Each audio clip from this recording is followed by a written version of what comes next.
ಇವತ್ತು ನಿನ್ನನ್ನು ನೋಡಲಕ್ಕೆ ಬರುವವನು ಅಂತ ನೀನು ಗೊತ್ತೇನಮ್ಮ, ಒಬ್ಬ ಪೊಲೀಸ್ ಸಬ್ ಇನ್ಸ್ಪೆಕ್ಟರ್. ಇನ್ನು ಮುಂದೆ ಜೀವನದಲ್ಲಿ ಅಂತವರ ನಿಮಗೆ ಸಿಗೋದಿಲ್ಲಮ್ಮ. ದಯವಿಟ್ಟು ಮದುವೆ ಮಾಡಿಕೊಳ್ಳಕ ಒಪ್ಪಿಕೊಂಡು ಬಿಡು. ನೋಡು ಕಿರಣ್, ಅವರು ಸಬ್ ಇನ್ಸ್ಪೆಕ್ಟರ್, ನಾನು 4 ಅಕ್ಷರ ಕಲದ ದಡ್ಡಿ. ಅಂದ ಮೇಲೆ ನನ್ನಂತವಳನ್ನು ಅವರು ಒಪ್ಪಿಕೊಳ್ತಾರೇನಪ್ಪ? ಅಕ್ಕ ಅವರು ಈಗ ಒಬ್ಬ ಸಬ್ ಇನ್ಸ್ಪೆಕ್ಟರ್ ಆದರೂ ಕೂಡ ಅವ್ರು ಹುಟ್ಟಿದ್ದು ಒಬ್ಬ ರೈತನ ಮನೆಯಲ್ಲಿ, ಬೆಳೆದದ್ದು ಒಬ್ಬ ರೈತನ ತಮ್ಮನಾಗಿ. ಅವರು ಮದುವೆ ಮಾಡಿಕಬೇಕಾದರೆ ಒಂದು ಬಡತನದ ಮನೆಯಣ್ಣನ್ನು ಮದುವೆ ಮಾಡಿಕಬೇಕನ್ನೋದು ಅವರ ಆಸೆ. ಅದಕ್ಕೆ ಅವರ ಅಣ್ಣ ಬೆಟ್ಟಿಯಾಗಿ ನನಗೆ ಎಲ್ಲ ವಿಷಯವನ್ನು ಹೇಳಿದ್ದಾರೆ. ದಯವಿಟ್ಟು ಮದುವೆ ಮಾಡಿಕೊಳ್ಳಕ್ಕೆ ಒಪ್ಪಿಕೊಂಡು ಬಿಡಮ್ಮ.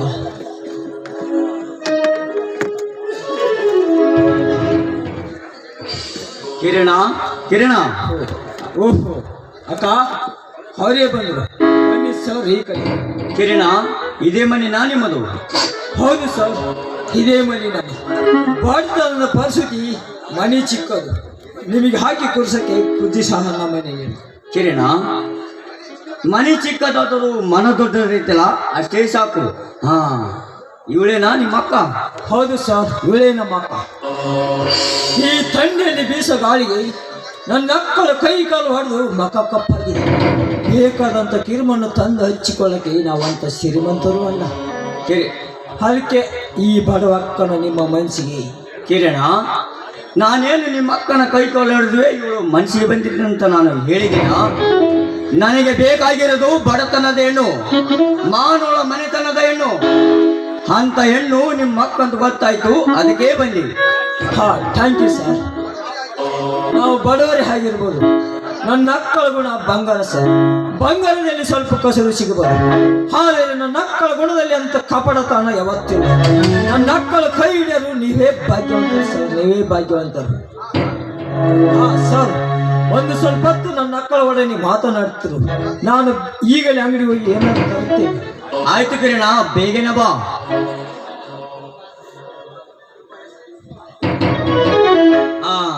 ನಿಮ್ಮ ಹೆಸರು ಹೇಳಿ. ನನ್ನ ಹೆಸರು. ಯಾಕೆ ನಾಚುತ್ತಿದ್ರಿ? ಹೇಳು ನಿಮ್ಮ ಹೆಸರನ್ನು. ನನ್ನ ಹೆಸರು ಆಶಾ ಅಂತ ಸರ್. ಆಶಾನಾ? ವಾ, ನಿನ್ನ ಸೌಂದರ್ಯ ತಕ್ಕಂತ ಸುಂದರವಾದ ಹೆಸರನ್ನು ಇಟ್ಕೊಂಡ್ಯಾ. ಆಶಾ, ನಾನೊಂದಿಷ್ಟು ನಿಮ್ಮನ್ನ ಪ್ರಶ್ನೆ ಕೇಳಬಹುದಾ? ಕೇಳಿ ಸರ್. ನಾ ಕೇಳೋ ಪ್ರಶ್ನೆಗೆ ನಿನಗೆ ಬೇಜಾರಿಲ್ಲ ತಾನೇ? ಒಳ್ಳೆ ಪ್ರಶ್ನೆ ಆದ್ರೆ ನಾನು ಅದಕ್ಕೆ ಉತ್ತರ ಹೇಳ್ತೀನಿ. ಅದೇನಂತ ಕೇಳಿ ಸರ್. ಹಾಗಾದರೆ ನಿಮಗೆ ವಯಸ್ಸೆಷ್ಟು? ನೋಡಿ, ನನ್ನ ವಯಸ್ಸು 22. 22 ವಯಸ್ಸಾದರೂ ನೀನು ಇದುವರೆಗೆ ಏಕೆ ಮದುವೆ ಮಾಡಿಕೊಂಡಿಲ್ಲ? ಏನು ಮಾಡುವುದು ಸರ್, ನಮಗೆ ಬೆನ್ನ ಹತ್ತಿದ ಬಡತನ ಬೇತಾನಂತೆ ಕಾಣುತ್ತಿದೆ.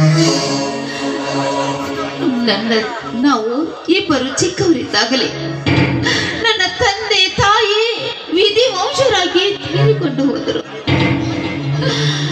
ನನ್ನ ತಮ್ಮನ ಹುದ್ದೆಗಾಗಿ ಅವನಿಗೆ ದೊಡ್ಡ ಒಂದು ನೌಕರಿ ಕೊಡಿಸಿ ನನ್ನ ತಮ್ಮನನ್ನು ಒಳ್ಳೆ ಮನುಷ್ಯನಾಗಿ ಮಾಡಬೇಕಂತ ಗಾನದ ಎತ್ತಿನಂತೆ ನಾನು ದುಡಿಯಬೇಕಾಗಿದೆ.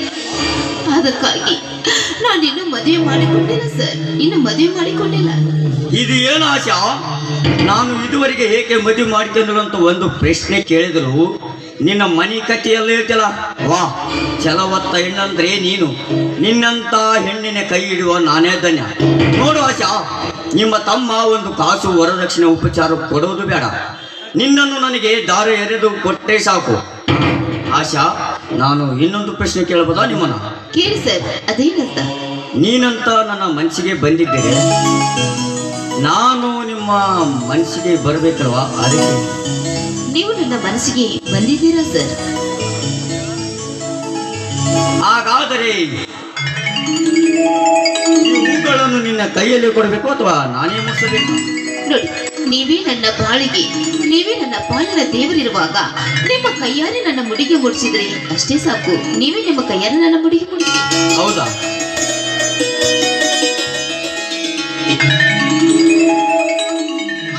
ಆಶಾ, ಪ್ರಥಮವಾಗಿ ನಿಮ್ಮ ಮನೆಗೆ ಬಂದು ನಿನಗೆ ಹೂಗಳನ್ನು ಮುಡಿಸಿ ನಿನ್ನ ಮಾತುಗಳನ್ನು ಕೇಳಿ ನಿನ್ನ ಬಿಟ್ಟು ಹೋಗಲಿಕ್ಕೆ ನನಗೆ ಮನಸ್ಸನ್ನು ಬರ್ತಿಲ್ಲ.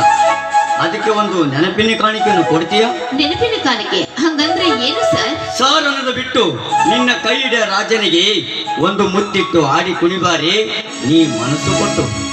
ಆಯ್ತು ರೀ, ನಿಮ್ ಇಷ್ಟದಂತೆಯೇ ನಾನು ಹಾಡುದು.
ಬಯಲು ಇರಿಸು ಮನದ ಆಸೆಯು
ಅಂಗಡಿ ಭಾಳ ಗದ್ದಲಿತ್ತು, ಅದಕ್ಕೆ ಸ್ವಲ್ಪ ಲೇಟ್ ಆಯಿತು.